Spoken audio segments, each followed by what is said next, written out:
पाकिस्तान तहरीक-ए-इंसाफ को एक बड़ी कामयाबी मिली है और वो मामला था जनाब नए वज़ीर आला के हलफ लेने का।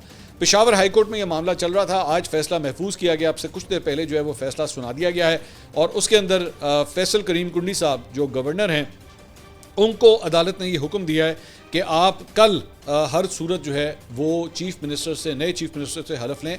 गंडापुर साहब जो है वो already floor of the house announce कर चुके हैं कि उन्होंने अपने ओहदे से इस्तीफ़ा दे दिया है। तो अब नए चीफ़ एग्जीक्यूटिव का इंतखाब ऑलरेडी हो चुका है। तो अब आप कल जो है अगर आप नहीं लेते तो फिर स्पीकर जो है वो उनसे हलफ ले। अब इसी दौरान जब ये एक्चुअली ये सब कुछ हो रहा था, पेशावर हाई कोर्ट से ये फैसला अनाउंस हुआ, तो उसी वक्त कराची के अंदर एक तकरीब जारी थी पाकिस्तान पीपल्स पार्टी की, जिसमें बिलावल भुट्टो जरदारी वहाँ पे मौजूद थे और फैसल करीम कुंडी भी क्राउड में बैठे हुए थे और चीफ मिनिस्टर सिंध मुराद अली शाह वो भी क्राउड में बैठे हुए थे। तो वहाँ पे बिलावल भुट्टो ने जो है वो ये कहा कि जनाब मैं फैसल करीम कुंडी साहब को कहूँगा कि आप बेशक अभी चीफ मिनिस्टर का जहाज़ जो है वो चाहे लेके जाएँ, लेकिन आप अपनी आइनी जिम्मेदारी पूरी करें। अब मुझे समझ नहीं आ रही थी कि मतलब मैं तो खुद ये बात कह रहा था कि पिछले 2-3 दिन में आपने जो भी ये सारा फस क्रिएट किया इसकी ज़रूरत नहीं थी।